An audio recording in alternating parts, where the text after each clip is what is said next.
That's Taylor Russell of Charlottetown, Labrador, claiming victory in the dog sled race. I like everything about it. It's freedom, being out on the trail. The 25-kilometer race took place at Mud Lake, about 20 kilometers east of Happy Valley, Goose Bay.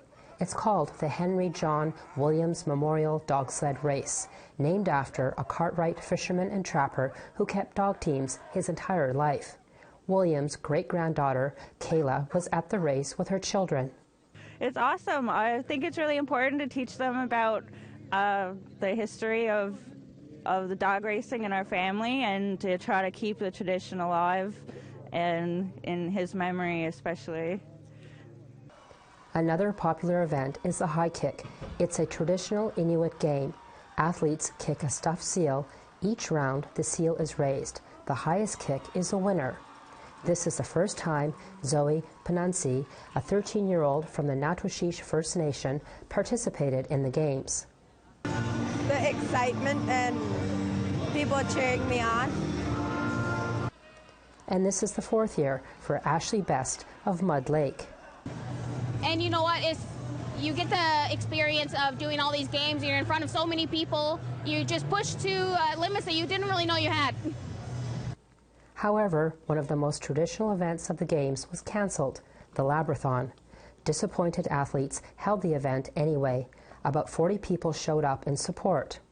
Guido Rich, known as Ghetto, of Rigolet, won gold last year, says the event did not need to be cancelled. Because of conditions, and we proved that today that we can still have it. It's perfect conditions for it.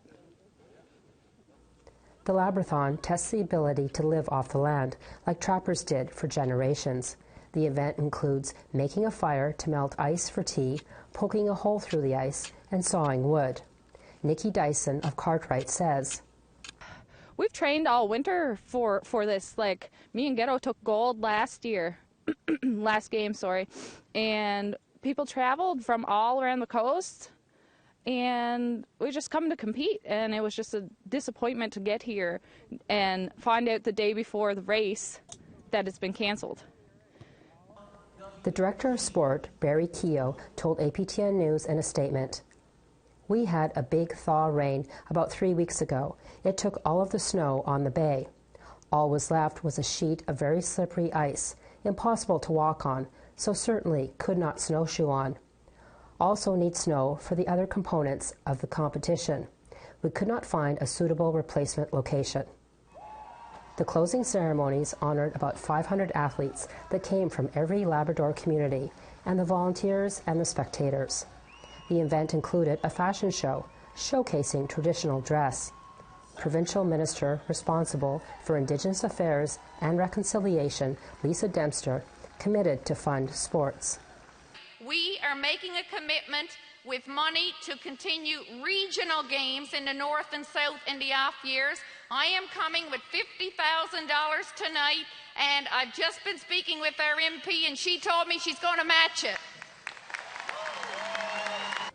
The next Winter Games, also known as the Friendship Games, will be held in 2026.